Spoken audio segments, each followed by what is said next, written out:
Getúlio, nós bem entendemos que governou o Brasil em um primeiro momento de 30 a 45 e de 1951 a 54, momento do suicídio. Getúlio Vargas, ele é o protagonista de um fenômeno político urbano caracterizado como populismo, que veio a desenvolver-se na América Latina. Quando eu faço a menção à perspectiva urbana, eu estou fazendo alusão direta ao Brasil. Muito embora na América Latina o populismo ele tenha alcançado massas urbanas e massas rurais. No Brasil, inclusive, chegou a dialogar com o campo e a cidade. Mas a grande força do populismo, a sua essência, seria a existência de líderes carismáticos, personalistas, que manipulam massas urbanas proletárias através do mecanismo de concessão. E essas concessões atendem os interesses das estruturas de produção, as lideranças burguesas em questão. O referido gabarito seria a letra C, que envolve o protagonista Vargas enquanto líder, gestor e pai do populismo no Brasil. E o populismo enquanto fenômeno político de manipulação e controle de massas em uma América Latina que vivencia uma revolução industrial tardia. Naturalmente entendemos que o conceito de Guerra Fria envolve uma perspectiva de bipolarização. Os Estados Unidos, na liderança do eixo capitalista, a União Soviética, liderando o eixo socialista. Entendemos ainda que a Guerra Fria ela está fundamentada em disputas por posições geográficas, a corrida armamentista aeroespacial e essas tensões que poderiam levar a uma terceira guerra mundial, aquilo que se convencionou em a suposta doutrina da destruição mútua assegurada. Corrida armamentista, disputa por posições estratégicas, posturas de descolonização, acabaram gerando tensões, o que levou a Europa centro-ocidental e centro-oriental a dividir posições que pressionaram aquilo que Winston Churchill chegou a chamar de uma cortina de ferro. Quando nós imaginamos a queda do Muro de Berlim, nós entendemos a desagregação do socialismo real no continente europeu. Portanto, o gabarito para a referida questão, letra E. Nós temos de novo um assunto sobre população. Dessa vez se analisa a questão da taxa de fecundidade no Brasil. Taxa de fecundidade representa o número de filhos por cada mulher em período fértil. Existem dois índices interessantes para a gente fazer a análise da questão 20, que é a taxa de reposição, que equivale a 2,1 filhos por casal, que seria simplesmente uma quantidade mínima necessária para que o Brasil tivesse a reposição do número de óbitos. Ou seja, para que a gente mantivesse numericamente, quantitativamente, a mesma população. E o que a gente começa a perceber a partir do censo de 2010 é que nós temos uma taxa de fecundidade abaixo de uma taxa de reposição. Quando isso acontece, qual é a problematização que poderá ocorrer nos próximos 30 anos, ou seja, a partir de 2040? O Instituto Brasileiro de Geografia e Estatística já prevê que nós poderemos ter um rápido envelhecimento demográfico e uma taxa de crescimento vegetativo até negativa a partir de 2040. Ou seja, nós teremos um índice de mortalidade maior do que o índice de natalidade. Então, a redução do ritmo de crescimento demográfico brasileiro está diretamente ligada à taxa de redução da fecundidade, que por sua vez está interligada indiretamente à inserção da mulher no mercado de trabalho, ao uso de contraceptivos, à mudança cultural e comportamental da nossa sociedade. O item D de dado, né, ela fala sobre as consequências desse rápido envelhecimento, que são os gastos na saúde pública e na previdência social, exigindo do Estado mais investimentos no setor de saúde, reformas e investimentos no setor previdenciário. Essa questão fala sobre um dos principais assuntos da atualidade. Qual é, professor? Migração internacional. O texto traz aí uma mudança muito significativa nos últimos anos, onde, tradicionalmente, as principais correntes migratórias se deslocavam de países pobres para os países ricos para os países desenvolvidos, com destaque para Estados Unidos e países europeus, mas que nos últimos anos, por conta de uma série de fatores, dentre eles as crises econômicas verificadas nesses países, o perfil foi alterado. E agora, hoje, muitos países em desenvolvimento passam a ser aí a principal rota para a migração internacional. E o que a questão pede, professor? Olha só, o deslocamento demográfico em pleno século XXI influencia no processo de organização social, política, econômica e cultural dos países. Além da crise econômica explicitada no texto, outro fator que explica a nova rota migratória é o que está no item E, quando ele fala o fechamento de fronteiras, bem como a criação de uma legislação mais rígida em países desenvolvidos. Ele já deu aqui na própria questão o toque de para onde devemos constituir o texto, que seria exatamente no começo. A incerteza e a vulnerabilidade humanas são os alicerces de todo o poder político. O medo, o temor que a população tem sobre uma determinada situação torna-se o grande poder do próprio governante. E aí vem um comando que diz: o texto mostra que os governos se legitimam na promessa de trazer segurança e paz para a população. Este pacto político tem como pressuposto, veja bem, qual é o pacto que eu estou propondo aqui? De que o governo daria a segurança física, enquanto que o cidadão daria todo o restante das obrigações, impostos, trabalho e o temor do próprio governo para fazer tudo mais que o governo assim o queira. Então, indiscutivelmente, turma, ela tem como resposta o item C, o papel do Estado como mediador dos conflitos.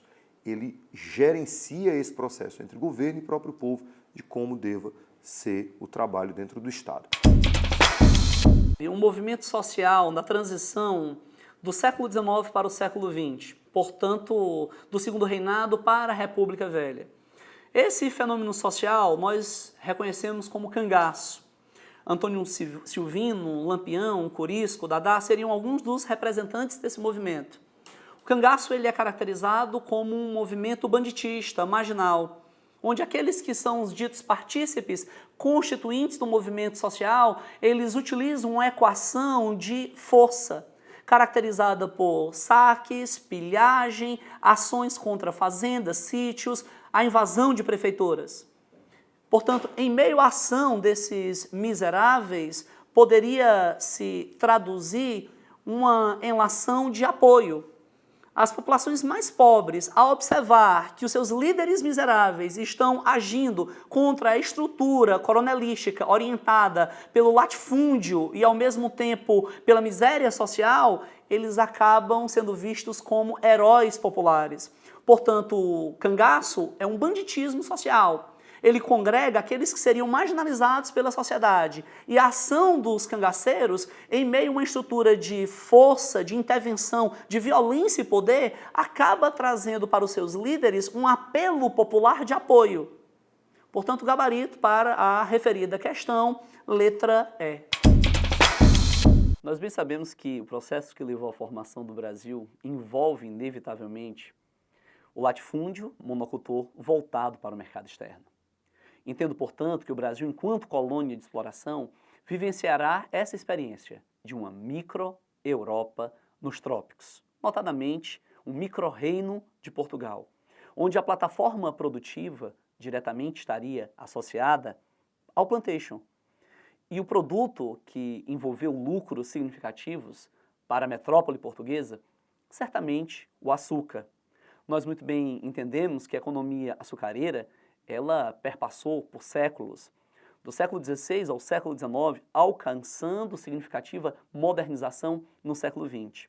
Contudo, mesmo com essa modernização no século XX, relações de afetividade, práticas paternalistas, clientelísticas, uma estrutura de favores que tinham suas raízes no mundo colonial do século XVI, agora irá também se desenvolver no século XX. Em outras palavras, nós podemos afirmar que, quando se fala do mundo do açúcar do século XVI para o século XX, as transformações técnicas foram inevitáveis, Mas mesmo com as transformações técnicas e a modernização da estrutura produtiva, as relações de poder, de compadrinho, as práticas clientelísticas, elas permaneceram. Portanto, o gabarito para a referida questão, letra B de bola.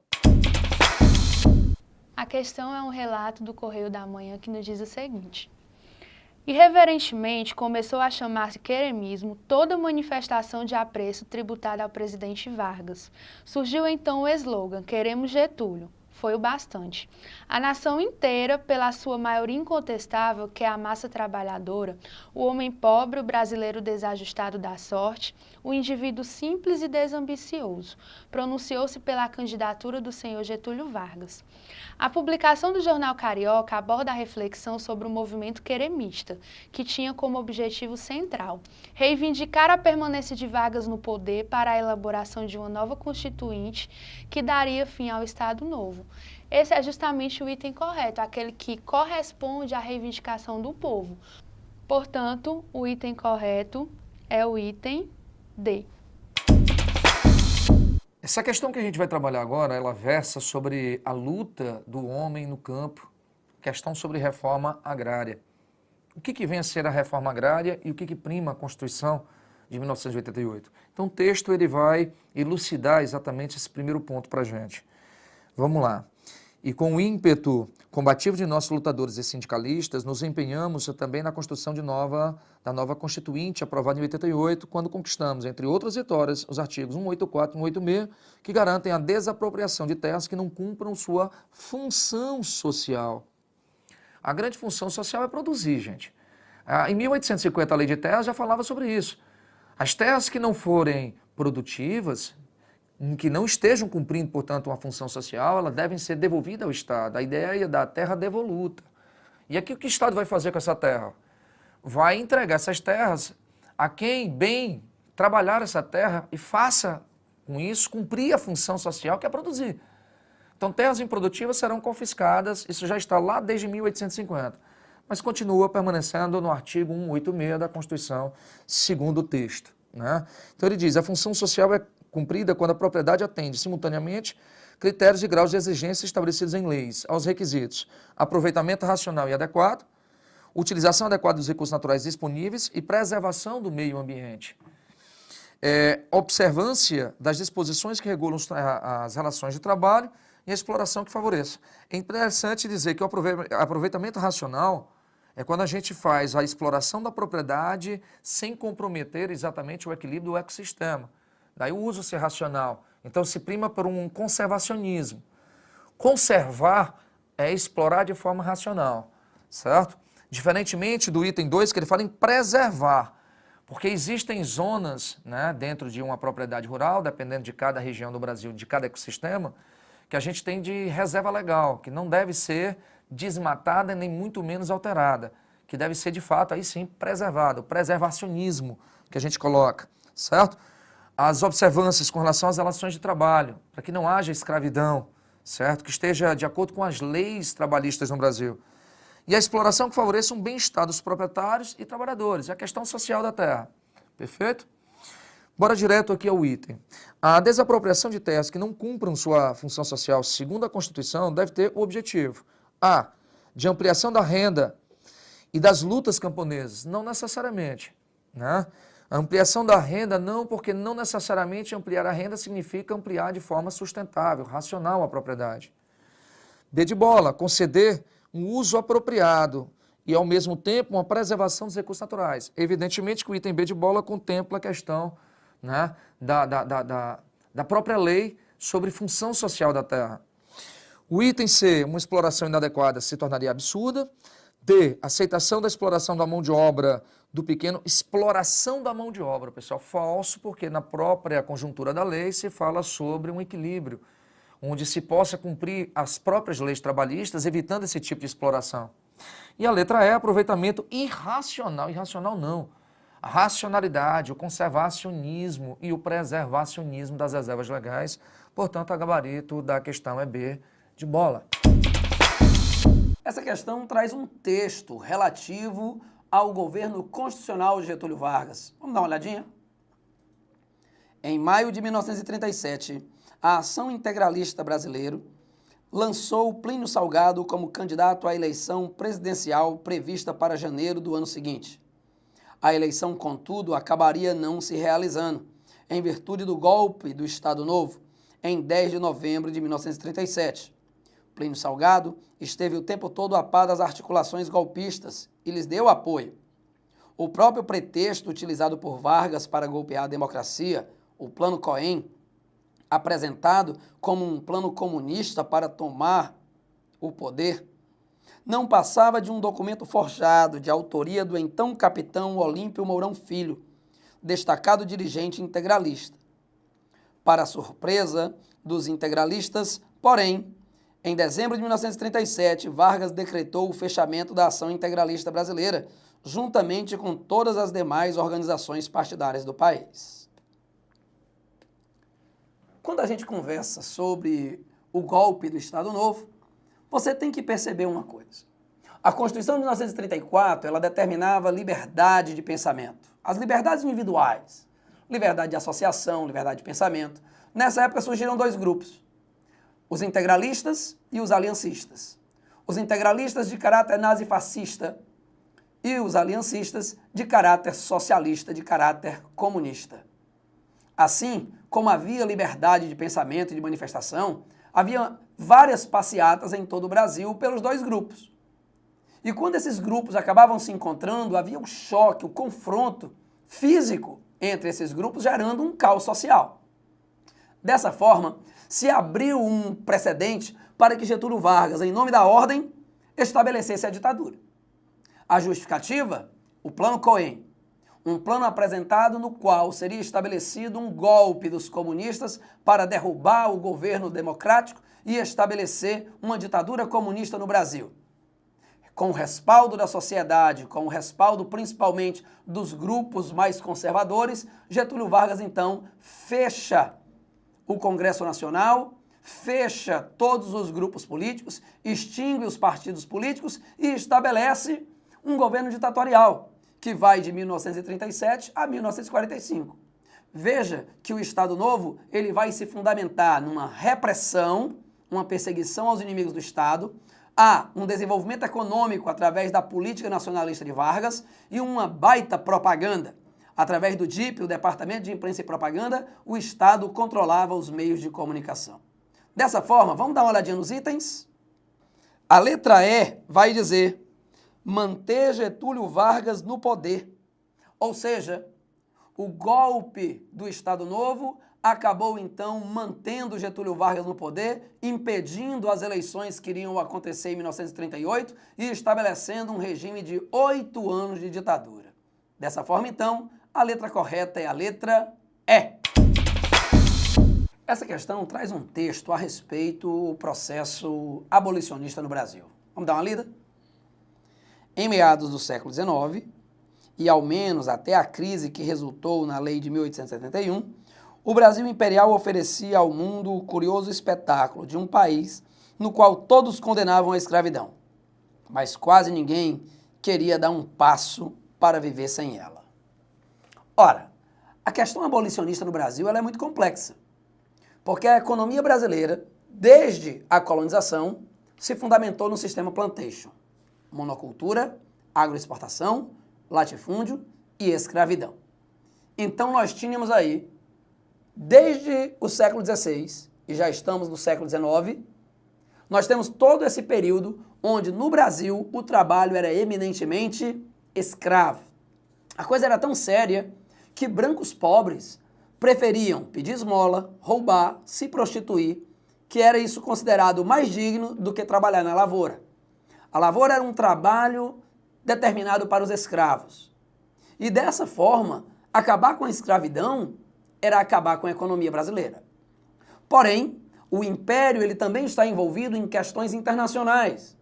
A nossa ligação e dependência em relação à Inglaterra. A Inglaterra que nos emprestou dinheiro para que a gente pagasse a indenização exigida por Portugal para promover o reconhecimento de nossa independência, exigia que o Brasil acabasse com a escravidão. Não porque eles eram bonzinhos, mas para os seus negócios. Os escravos libertos tornar-se-iam agora trabalhadores assalariados. E assim, a Inglaterra iria aumentar o seu mercado consumidor no Brasil. Porém, havia toda uma ideia de defesa do abolicionismo, mas, por outro lado, havia uma necessidade econômica de se manter a escravidão. Então, eu podia até ter um pensamento abolicionista, mas o meu bolso falava mais alto quando eu pensava na perda econômica que eu iria ter. Dessa forma, vamos dar uma olhadinha nos itens? Quando você observa a letra D, olha aí que legal, controversa, pois a condenação moral direcionada a essa prática social não era suficiente para extingui-la. Como nós conversamos há pouco, havia já um sentimento abolicionista, existiam até já organizações abolicionistas no Brasil. Havia toda uma pressão internacional, já existiam até leis condenando a escravidão, como é o caso da Lei Eusébio de Queiroz, em 1850. Mas somente a partir de 1871, com a Lei Rio Branco, é que isso se efetivou, garantindo aí a liberdade para os escravos recém-nascidos. É a famosa Lei do Ventre Livre. Posteriormente, teremos a Lei dos Sexagenários, que é a Lei Saraiva-Cotegipe, e, por fim, a Lei Áurea, que vai extinguir a escravidão no Brasil. Porém, durante muito tempo, havia esse impasse entre libertar os escravos e, assim, salvar a minha consciência, ou manter a escravidão e salvar o meu bolso. Letra correta, então, é a letra D. Então ela traz um texto do Favelização no Brasil que diz o seguinte, olha só, de acordo com os dados do último censo demográfico, o Brasil apresenta 6.329 favelas em todo o país, sendo que 6% da população vive em moradias irregulares, processo comum nos grandes centros, maiores capitais como São Paulo, Rio de Janeiro, Belém, Salvador, Recife e São Luís. Merece destaque a favela da Rocinha, posto que é a maior favela do Brasil, situada na zona sul do Rio de Janeiro, com aproximadamente 70 mil habitantes. Nós sabemos que esse processo é uma consequência da urbanização que ocorreu de maneira rápida, recente e desordenada, que começa na primeira metade do século XX e se intensifica bastante na segunda metade deste século. Então, é possível verificar o crescimento do número de favelas em alguns centros urbanos do Brasil em decorrência da proliferação de habitações populares construídas de forma improvisada, já que não houve projeto. Eventualmente, esse processo está associado a quê? Olha só, pessoal, o que nos diz o item A. A transferência da população desapropriada de moradias legalizadas para conjuntos urbanos irregulares. Então, questão 25, item A. Essa questão, ela retrata a Era Vargas, mais especificamente o período do Estado Novo. Vamos dar uma lida no texto? O DIP, Departamento de Imprensa e Propaganda, promoveu concursos de monografias, garantindo as obras premiadas nitidamente de caráter apologético, publicação e divulgação por todo o país. O DIP patrocinou também concursos de música popular e foi em um deles que a Aquarela do Brasil, de autoria de Ari Barroso, recebeu o primeiro lugar. Além disso, cabia ao DIP distribuir a fotografia oficial do presidente Vargas, não só nas repartições públicas, mas também em colégios, clubes, estações ferroviárias, casas comerciais, etc. O Departamento de Imprensa e Propaganda DIP tinha importância fundamental para a consolidação do Estado Novo, pois quando conversamos sobre um processo ditatorial, ele é muito parecido. Não importa se estamos falando da ditadura de Getúlio Vargas, de Stalin, de Hitler, seja qual for. A ditadura ela é fundamentada num tripé: repressão política, desenvolvimento econômico e controle dos meios de comunicação, promovendo uma propaganda. Assim, quando nós observamos o Estado Novo, o período que vai de 1937 a 1945, estabelecido por Getúlio Vargas, ele trouxe todos esses aspectos.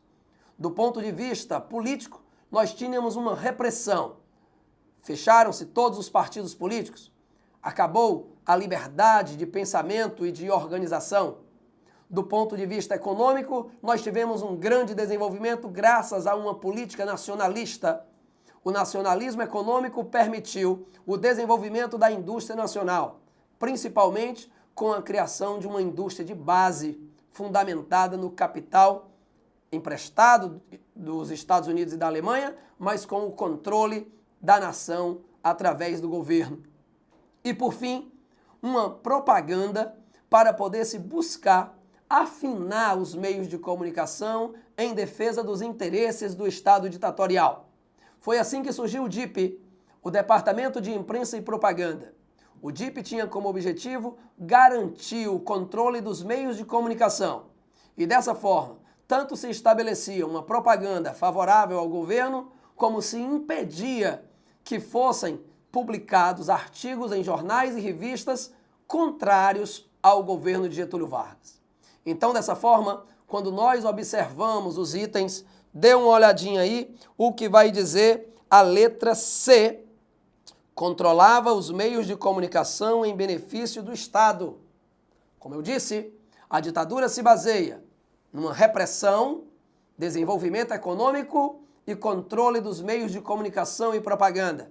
E foi assim que o DIP, o Departamento de Imprensa e Propaganda, foi estabelecido, com o objetivo de garantir o controle dos meios de comunicação e promover uma propaganda favorável ao Estado. Dessa forma, a letra correta é a letra.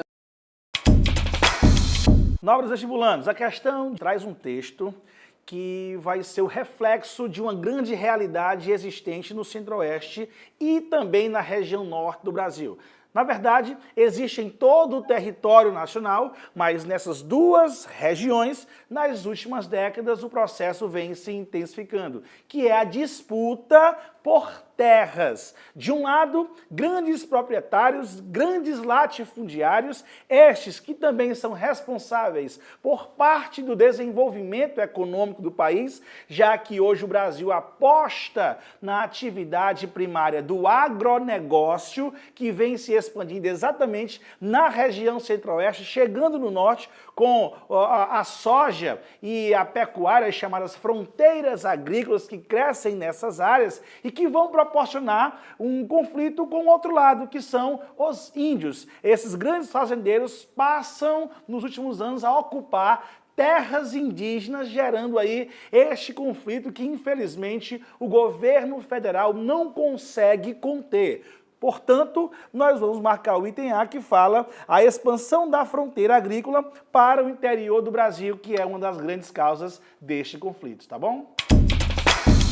Essa questão ela faz uma abordagem sobre uma construção de sociedade. Hoje se discute muito o que o enunciado dessa questão está traçando. O software livre representa a vanguarda da informática, com seu código aberto e de uso coletivo. Estimula a produção e a troca de conhecimento em todas as camadas da sociedade. Orienta-se para a liberdade do conhecimento e para o atendimento de necessidades específicas das comunidades, além de favorecer a inclusão digital. Com um simples toque ou com um simples olhar, ele pode, de repente, ter sua vida facilitada através de uma nova tecnologia. Então, segundo a autora, a produção do conhecimento, que no caso é o software, toda a tecnologia do conhecimento que está associada ao processo do software, ele tem em vista o item a ser marcado, o item a estratégia da inclusão, onde cada indivíduo que não tem acesso à informática ou não tem acesso a um determinado equipamento pode facilmente, através de um software, ser incluído dentro do processo da sociedade. Então, o item indiscutivelmente a ser marcado nessa questão é o item A. Galera, essa questão fala aí sobre pirâmide etária, um assunto muito interessante, um gráfico que vai demonstrar a distribuição da população por sexo e por idade. Perceba na sua tela que nós temos duas pirâmides. A pirâmide de 1980, você vai ter aí elevada taxa de natalidade associada a uma baixa expectativa de vida, já que você vai ter também uma elevada taxa de mortalidade, o que caracteriza um país pobre. Era o Brasil dos anos 80. Porém, a pirâmide de 2050 terá uma base estreita, fruto da redução da taxa de natalidade, o que vai repercutir no aumento da expectativa de vida. Isso é bom porque reflete aí toda essa melhoria social de qualidade de vida, mas ao mesmo tempo gerará um grande problema econômico, principalmente impactando a população economicamente ativa do país, que vai reduzir, e também impactando a previdência social, que terá um grande rombo devido aí à redução de contribuintes e o aumento daquelas pessoas aposentadas. Com isso, o item da questão vai ser o item D. Olha só, um aumento da longevidade demográfica.